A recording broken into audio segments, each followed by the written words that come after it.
जोहार सनाम को जहां लका स्क्रीन पे नेल दाड़े कना अबो सला तेन कृष्णा हंसदा गोमके मेना दिया और होला संविधान माहा को मना पूरा दिसम जकात रे नवा माहा को मनाव की और अबो उयहर के अबो हो मिटन संविधान माह रे संविधान रेनांग कथा बो चर्चा न्योका मेनकान मिद दिन बिलोम अकना और तेहेन नवा वीडियो बो अगू का और कृष्णा गोमके तिगिन सला चर्चाया और बड़ाई गया अबो संविधान रेनांग कथा जुदी हिजुआ मेनकान कृष्णा गोमके तिकिना ᱧᱩᱛᱩᱢ गे मांग रे अबो भीतर खन माने अबो गाता भीतर खन मिद हर नोंकान कना कि संविधान चेतान रे जानकार तकिन मेना आका और अड़ी आयमा लड़ाई हो तकिन मेना आका नेल ᱧᱟᱢᱚᱜᱼᱟ किन के अबोरिन बेस ऑप्शन किन होय दाड़े मिटन संविधान चेतान रे चर्चा लगित ओना लगित कृष्णा गोमके तिकिन को नेवता का किना गोमके सगुन तमार अड़ी अड़ी सरहाव मा जोहार के सलाम अबिन नवा संथाल न्यूज रेन नेनेलिया को और सब्सक्राइबर को जते को गे जोहार एहोब रे कुकुली लिन माने नवा संविधान महा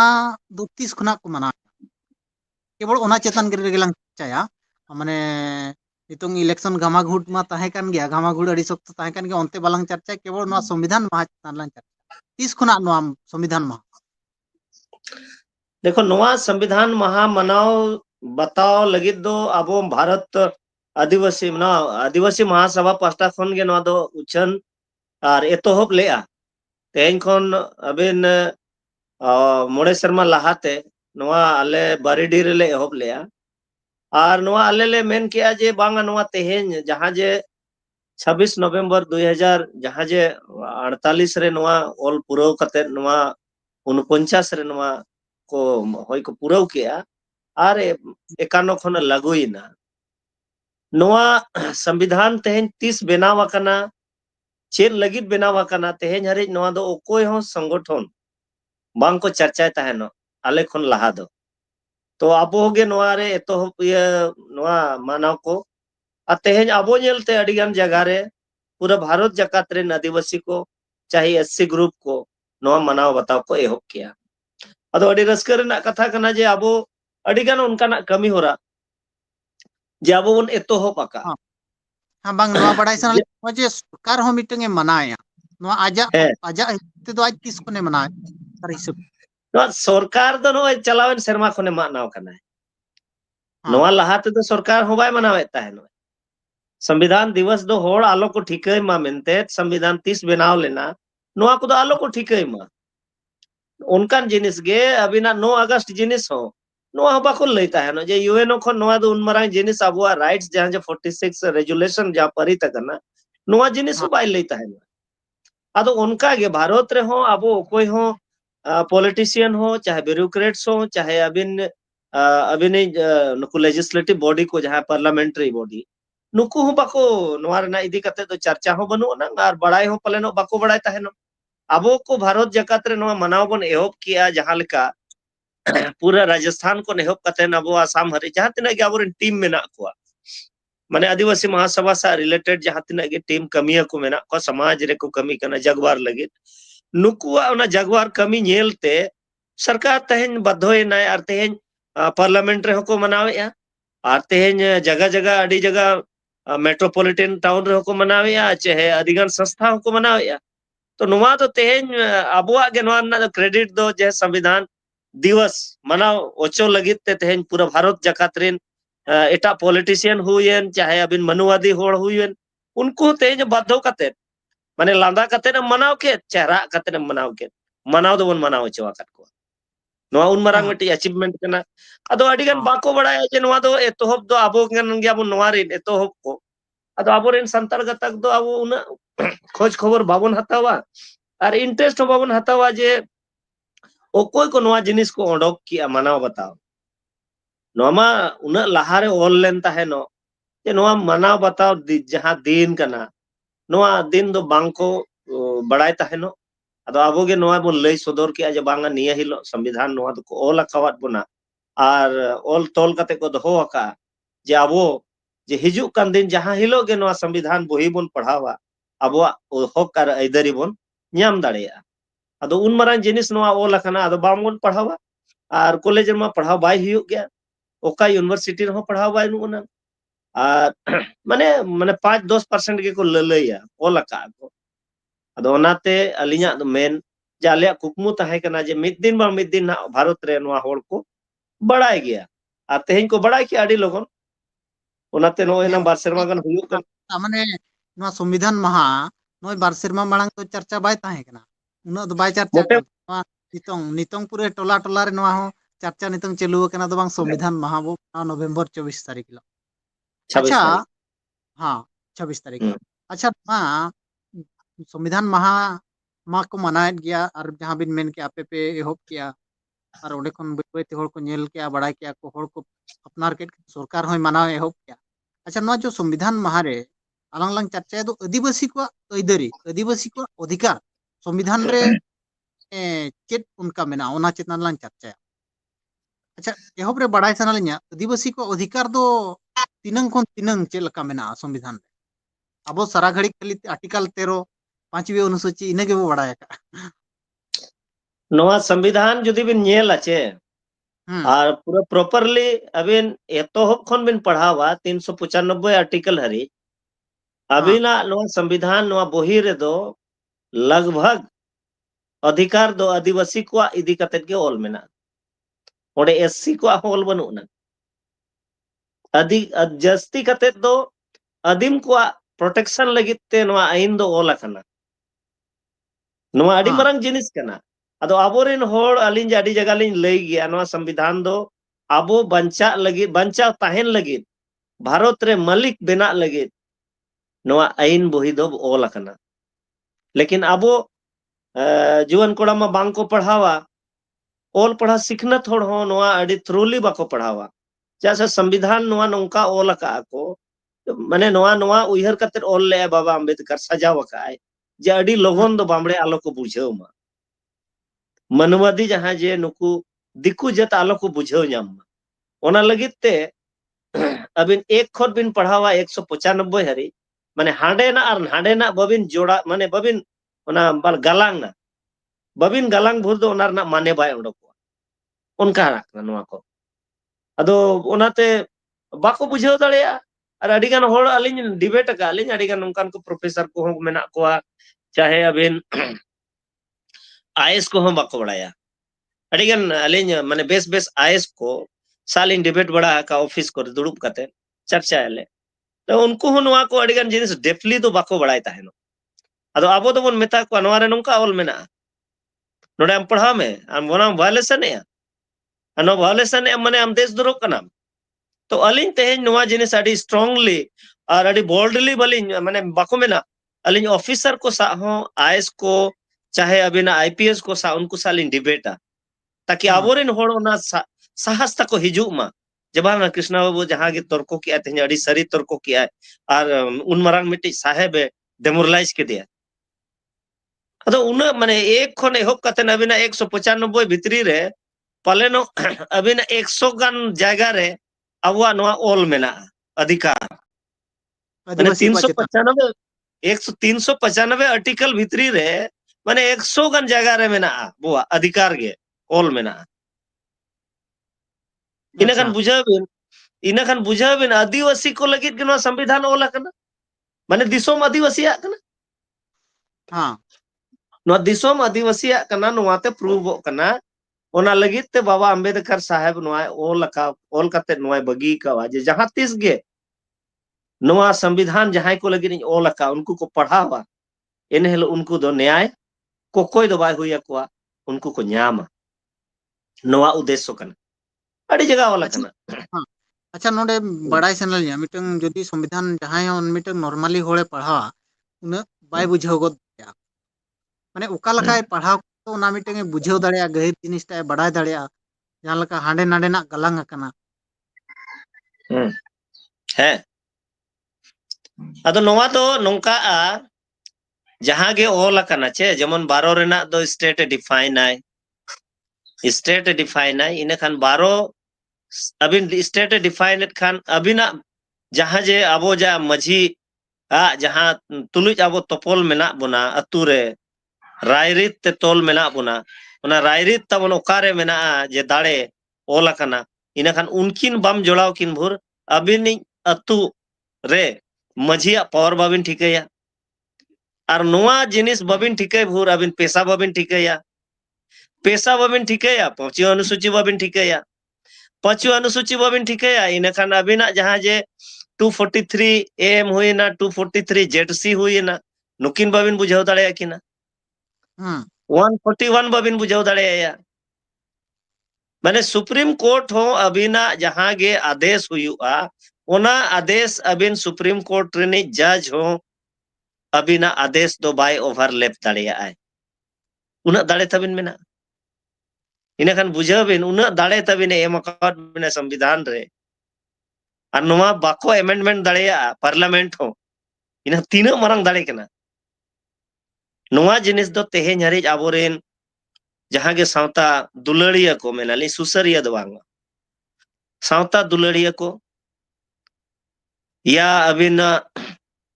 राजनीति रे जहां गे मेसा मेना को उनको को नोआ इदी कते तिसो बाको चर्चा हका अबिना व्यवस्था दो अडी केटेज गया और अडी माने सरेस गया और अडी माने माने अनिल लेबिन कना सुप्रीम कोर्ट रेनी जस्टिस हो अबिना आदेश दो बाय टलाव दाड़ेया जुदी आदेश बिन एम का रोल कते बड़ाई सन लेनी नोडे आरके बुटा सही ओका धारा आधार ते दो अब सुप्रीम कोर्ट हम आदेश बाय ये दाड़ेया बाय खराज दाड़ेया अबिना मिट्टी जिनिस मेना जहां जे मेना को फंडामेंटल राइट्स मौलिक अधिकार मौलिक अधिकार रे दो मेना तबिन अबिन 12 खन एहब कना 12 तबिन स्टेट कना 12 ते स्टेट डिफाइन कना 12 स्टेट डिफाइन परे अबिन 13 रे बिन चला 1 2 13 रे ना माने पार्ट 1 2 3 3 रे ना मक्का 13(3) ए रे दो आरो अबिना रे दो व्यवस्था पूरा लय उतर किया अबिना व्यवस्था खन जुदी असंगत जहां जुदी अबिना भेगार अकज हो जुदी अबो बन मेनेया जे तेहेन अबो रायरीत खन जहाना गे आचार विचार जुदी पार्लियामेंट उन्हें भेगारे बनावाय आइन दो ओना अबो जुदी शेड्यूल एरिया रे हेज अकन खान अबो आदिवासी अतु रे हेज लेन खान ओना कानून दो शून्य जीरो नल एंड वॉइड को मेना इंग्लिश से इना नुना मरंग दाड़े मका माने अबिन पार्लियामेंट जहां गे बनाव पार्लियामेंट्री कमिटी जहां गे बनाव के कानून अबिन जुदी बिन मेना इना दो इन दो नवा कानून दो बन कुसिया कना नवा कानून नी रदेया इन हिलो के ओना कानून दो जीरो मेनखान नितोंग जुदी बो नितोंग मा पूरा चलू कना जहां पार्लियामेंट्री कानून को बनाया पारितिया को ओना मा बांग कुली कते अबो होड़ ऑब्जेक्शन हो बांग अबो चेतन रे को लादे का कना असल दो अबो के बाबन बड़ाया तो इन नवा कानून ते गुजुआ चे इन नवा कानून ते इन हारा बुरुआ लहा उनका नाम बाबन बिचारिया तो लॉन्ग टर्म रे अबो ओना कानून ते अबो तिना बोन बंचाव ताहे दाड़ेया बीर बुरु बंचाव ताहेना ओथासा बंचाव ताहेना चे वाय ताहेना तेज अबो जे फॉरेस्ट कंजर्वेशन एक्ट 2023 को पास किया नोमा यूसीसी रेना माने पार्ट 2 कना नोआ कानून ते आम शेड्यूल एरिया रेना जहां तिना गे जहां रे हासा नेल न्यामाय सरकार और कंपनी कुसिया इना खान ओडे खन दो लगा मियाय ओना कानून कना इना नोआ कानून हो अब बाबन विरोधिया इना बाबिन विरोध खान दो ओना कानून लगुआ नोंका माने जहाना के पार्लियामेंट की आईने बनाया अबिन जुदी बाबिन विरोधिया अबिना दाड़े तहन तुलुज एनखान दो ओना दो जबरदस्ती लागू गया हो जबरदस्ती लगुया अबिन मिद बार हड़ को विरोधा जेमन ना हंसदेव छत्तीसगढ़ रेना हंसदेव बुरु खन अबो आदिवासी को लगाए को हेचे और आदिवासी को लगाए को और ओंडे ना बुरु को माने को उजड़ते ओंडे को माइनिंग लगी तो तेहेज आदिवासी उनको बाको ठिका ले ओंडेन को आदिवासी चे अबोरेन पॉलिटिशियन ओना बाको विरोध ले जे नवा कानून दो नवा बुरु दो बांग एम दाड़ेया को नवा आइन मेना और नवा आइन जुदी नोडे लागू अकन खान दो आदिवासी साव सावते पर्यावरण चाबा पूरा ग्लोबल वार्मिंग तेहेज खातिर ते चिंता मेना को पूरा दिसोम रे और नोडे दो पूरा ग्लोबल वार्मिंग बढ़ावा एम लगित ते बेटी कंपनी के फायदा एमाई कना नोंका चलाक कना इना खान अबिन बुझा बिन नुना मारांगा अबो माने पूरा मानवा विरोध रेना कना आदिवासी विरोधी तो बांग कना मानवा विरोध कानून कना और नोआ कानून तेगे तेहेन छत्तीसगढ़ खन आदिवासी को लगाइट को आपे उड़ीसा रे होना अड़ी गान लागू कना आले तो झारखंड तो कच सिंसियर धन ᱧᱚᱜ आले मेना आले प्रचार ᱧᱚᱜᱟ ओनाते नोडे तो विस्थापन को मान को जेते ब्रेक लगावेना और नोआ विस्थापन खातिर तेगे बीजेपी सरकार बदलेना तेहेन जिंदल भूषण लेकन कंपनी को ले लगा कित को मिट ठेंगा हो बाले जम ले केस हो बाले जम ले दड़ किया को मेकान स्टील दड़ किया आधुनिक स्कूल स्टील खन हसाले छड़ाव के दिया टाटा स्टील जगह वाले एमा दिया नोडे तो आइन बड़खान दो आम जुदी मेने को आम जुदी तपांग एम बड़ाया तरीका एनखान दो आम ठेंगा हो आम चितान रे बाई ᱧᱩᱨᱩᱜᱼᱟ आले चितान रे होनका के ठेंगा हो बाई ᱧᱩᱨ लेना केस हो बाले जम ले और कंपनी हासा हो बाई हताव दाड़ियाना केस मा जिलिंग कथा कना नोआ को जेते उना संविधान रेनांग आइन बड़ाई रेनांग दाड़े गे आइन ओना बड़ाई रेना परिणाम के तेहेन आले नोय ना नोय पूरा भारत जकात रे तेहेन आले गोटा को मनावे ले को हो वाले कना जे बांग दिला आले हो कई लई आले पे आले होले आंदोलन अदो बाबन बापाडाई कना और चेदो हो बांग सनाइट बुना और अलिंग हो नोंका कना ले अपनार हो माने आर्थिक उना केटेज बांग खातिर ते गोटा दाड़ा बांग दाड़िया निजेते माने जहां रे जुदी चेदो सना को होड़ इना खान दो अलिंग ओरे चेचेद लगी लिन चला इना खान चेचेद लगी लिन चला अलिंग हिजु सनो साधन हो दरकारोआ अदो नोआ जिनिस को व्यवस्था खान मा अलिंग गोटा लिन दाड़ा दाड़िया सावता लगी ते आदिम को लगी ते गोटा लिन दाड़ाना लेकिन अब दो अबोरिन ओल पढ़ाव मेना को चक्री बकरियान होड़ को मेना को जे हिजु कान पीढ़ी चिका को बंचा नोआ लगी चिंता बनुना निजे ओने बाचले बापेर नामे आको अब संतार ते को मेना संतार तला अतु करे को मेना निजे बापले बापेर नाम है अतु चलावेन गी जहायन गे बोहेलेन बीर बुरु बोहेल चवायन ओना कोनो मतलब बनुना अबोरिन ओल पढ़ाव जहां चक्री बकरियान होड़ और बांखान दो हुनंग तेहेन दो अलिंग दो भारत रे मिट्टी अड़ी मारांग हुनंग सावता दुलड़िया मेनते तेहेन दो हुनंग को अलिंग दो को सरहाव लिया और बावन मेसराम लेका गोटा को होहो लिया हुनंग लेकिन अबुआ नोआ दुर्भाग्य कना अबो संतार रे दो अबिन जहां तिना बिन बड़ाई का रहो बाको खोज बिना बाको दरकार बिना अड़ी चिंता रेना कथा कना अदो बाई चेदो सनाय मिलोक कन गया है अबो भीतरे मिलोक कन अबिन गया तेहेन दो आपे लेकान अबिन गे और जहां के अबुआ यूट्यूब चैनल चला कना मिट्टी आदिम जुमिद मिट्टी अबिन मिट्टी बिना बिना और मिट्टी अबिन आपे उनते रे आरो मिट्टी चिली है मेना बड़ा के अड़ी गान गे नितो अब चैनल को गे जहां पे अलिया इंटरव्यू को पे हताव बड़ाया और ट्राइब्स टीवी में हताव आए लेकिन एटा जत मा चेत झाल पिटवाई कना अलिया इंटरव्यू हताव आए संविधान इदी कते चर्चाया जे आदिवासी को अड़िगान अधिकार मेना अलिमा अड़िगान नुका धारा मुखस्त मेना जे नोआ नोआ धारा रे मेना ताबोना निया को गे खाली मोड़ा तुरुई गोटे धारा जुदी बन मुखस्त किया बन पढ़ाव किया इना तेगे आदिवासी बन बंचा अड़ी ढेर दो पढ़ाव रना लगती बनुना गोटा दो बाय लगती हाँ बड़ाई का खान दो जेते जगह गे लगती है ना जेते धारा गे अदो आबो अबरेन प्रोफेसर नोआ माने कानून आइन को ताहेन तुलुज मिटंग सरकार हो नोडे माने आइन मेना गया होड़ बांग को बड़ाय का हुए तो आको सचेतन उना बनु अकत को एंते आज मिटंग पार्लियामेंट आइन नोडे लादे आय ओका लका देखो मिट्टी जिनिस ले ले बिना रमेश बाबू तेहेन स्टेट जहां के पोनोत सिरा मंत्री हुईन या सिरा रेन जहां तिना के कैबिनेट रेन मेना को नोआ चेत लगी नोआ को लगुई चोय नोआ रना कारण ले ले बिना ओना ना कारण दो हुयुक कना जे तेहेन नोआ पोनोत जहां रे मेना चाहे उड़ीसा रेना मेनबिन चाहे झारखंड रेना मेनबिन चाहे पूरा भारत दिसम रे जहां तिना पोनोत मेना जे जहां के चला कना ओना दो नुकु पूंजीपति को पैसा ते चला कना और पूंजीपति स्टेट गवर्नमेंट जहां तिना बजट ताहेन ताया अबिना स्टेट गवर्नमेंट ना बजट तिना मेना मसे ना बड़ाई बिन आले झारखंड गवर्नमेंट आवेना 10,500 टका करोड़ 10,500 करोड़ सेंट्रल गवर्नमेंट में 45 लाख करोड़ आप स्टेट उनका के में मोटा मोटी है इन 15 10 लाख 11 करोड़ लाख गन 10-11-12 लाख करोड़ गन है इना खान नोआ पैसा ओको एमाय कना सरकार तेहन जहां बजट ए बनाव है ओना बजट ते ओना आजा पोनत चलाव लगे योजना बनाव है ओना दो पूंजीपति को पैसा लगाव को जुदी हुन आबोरेन होड़ हो 20 साल लहा खन जुदी नोआ जिनिस बन उयर ᱧᱟᱢ किया उना जे नोआ दिसोम दो चला कना आइन साव सावते कौड़ी ते चला कना इना खान कौड़ी उनिया लगावा कना जहां लेकना आइन उनिया लगित को बेना उनी लगित की को बेनावा आजा फायदा लगित अबिन दो गोज एन बिन तुर तारबिन आट एन ओना सा कोनो मतलब बनु नंग तको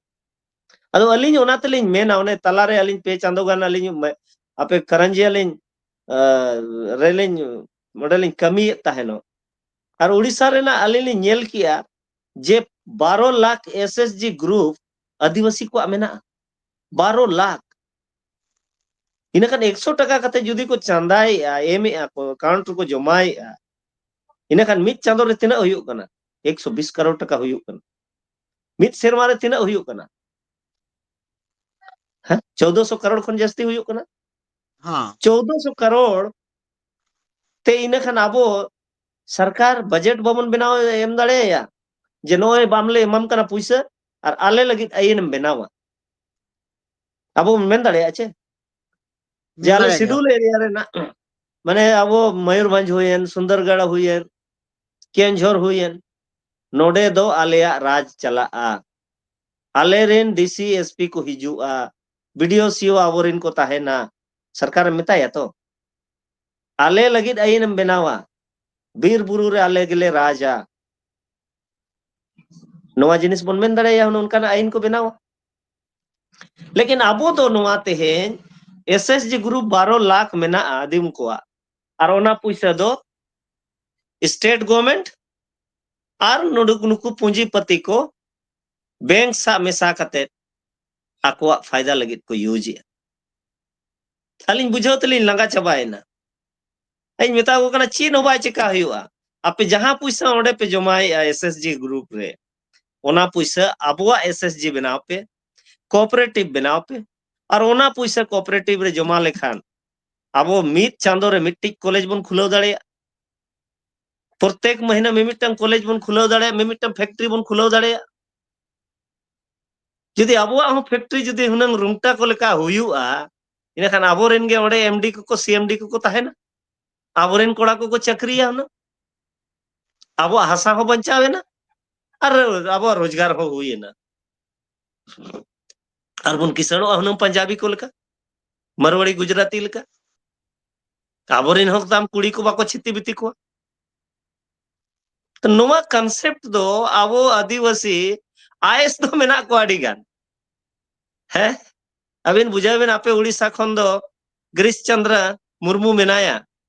के ग्रेनी चेयरमैन है उनी खन मा आरो कितान होड़ मा कोई बनो को आपे उड़ीसा दो आयस को आडी गान मेना बड़ा को तेज हरि अदिम लहा लगी मिद दिन गान सिखनत कार्यक्रम कमी होरा रेदो बाको सेलेद आकाना रिटायरो पोरे हो बाय हिजुआ अली लिंग बड़ाया नुको चला सुनी आजा परिवार आर उनी दो मिट्टी बाको मेना गुलाम इन दो बन मेने आजा आलो बाबन चक्रिया बन सेना पद रे होबन चला जुदी आबोरेन होड़ बाम रिलीफ दड़े आई कना हेल्प दड़े आई कना इने खान ओना दो चक्री दो बन मेना ओना दो को मेना गुलाम आ जुदी जहां होड़ गुलाम आचे उनी दो अधिकार दो बाय ᱧᱟᱢᱟ उनी दो गुजु आय तेज आदिवासी को दो अब संविधान ज्ञान बांग ᱧाम खातिर ते अब जहां तिना के संशोधन मेना किसान होड़ कना बोन लेकिन रेंगेज को सजाव अकद बोना कोई को सजाव अकद बोना अदो अडी नपाय अबिन डिबेट को मजे मजे बिन नोआ करबिन ऑर्गेनाइजा संविधान इदी कते पछेत नोआ ते पछेत को चेंघा चिटकारो अलिन आसाया नोंका अब आशा मा ओना गे तहन कना इनका नेल गे तिना वो चेद वो चिका दड़े कना अच्छा मेनखान तो मोटा मोटी माने जहां नोडे सरकार नोडे जहां लागुई अलंग जहां कुकली लिंग दोहो किया एनखान आज ठेन खन पुइसा हतावेया और ओना आईन कानून होड़ बांग को बड़ाय का कना होड़ चेतान रे लादे का कना जहां दो नुकु पूंजीपति को बेनिफिट को नामे नोआ गे बिल्कुल हुयुग कना बिल्कुल बिल्कुल ओना के हुयुग कना अलिन लिन लय अबिन कना तेहेन जुदी आबो नंग पुइसा बन एमाया चे गवर्नमेंट आबो लगिद आईने बनावा और आबोरिन हन हपन एरा कुड़ी हपन को चेतान रे कोयो हो बाको कोयो दाड़ेया उना पुइसा ताबन मेना छातिक दो को कम गया आबो खन आबो के बन ऑर्गेनाइज हुयुआ और आबो कई धरा अकील ज्ञान अगु हुयुआ 1 खन 2 साल भीतरी तेगे लय बिन कना लिन झार उड़ीसा झारखंड रे आबो राज चला आबो कथा चला लेकिन नोआ इदी कते डालिन मा उना धाव लिन प्रोग्राम बड़ा किया होड़ो ना माने होड़ बाको मेना 1% गान हो बाको चेदो कान दो ओडोको मा दिलांग बन ओडोको मा अतु लगी समाज सावता लगी हिजुक कान पीढ़ी को लगी बन कमिया और बंखान हिजुक कान पीढ़ी द प्लेट घासा छड़ा एटागा बाको न्यामा कमी ओत हसा माको छड़ा बन गया आबोरन गिदर पिदर ओल पढ़ाव कते चे होटल रे प्लेट को घसावा अदो ओना दिन आलो बन तंगी मा आलो बन नेल मा दिलांग बन नितो हो ऑक्तो मेना नितो हमन बंचाव दाड़े सनाम को अलिया नोवा गे नेहर ताहे अच्छा हाँ अच्छा मुचाद रे नोआ बड़ाय सना लिया तो नोआ जो माने संविधान जुदी मिड होड़े पढ़ावा हैं जे मेनखान ओका लकाय पढ़ावा मिटंग माने साधारण होड़ अबो जहां साधारण होड़ मिटंग पढ़ाव गोदाम पढ़ाव गिसेम दाड़ेया किंतु ओना बुझेव मुश्किल गया ओना बुझेव लगिद ओका लका मिड होड़ चेष्टाय खान दो ओना बुझेव दाड़ेया बुटा सही नोआ मुचाद रे बड़ाय सना लिया बिठेन नोआ दो नोंका एना आले हो मणांग दो बाले बुझेव ताहेनो लेकिन मिड धो पढ़ाव ते बाय बुझेआ हाँ तेखार बारपे तेखार पढ़ाव बिन और ओना मिमिटंग मीनिंग मेना मिमिटंग वर्ड रेना ओना मीनिंग अबिन ओडोक जारवाय जेते ओडोक भेगार भेगार ऑल बिन और ऑल कते तायनम ओना सजाव बिन और तबे ओना सजाव कते रेना होड़ समांग रे अबिन बुझाव अबिन और अबिन बिन बुझाव लेखान तायनम होड़ बिन बुझाव दाड़े आकुआ मिमिटंग वर्ड रेना मीनिंग मेना मिमिटंग वर्ड रेना अडी जुथात जुथात मीनिंग मेना अदो ओनाते दुनिया खन दुनिया रे जेते खन बाको मेना ब्रेनी होड़ ऑल का आज तो इनखा उनिया शब्द अडी कठिन गया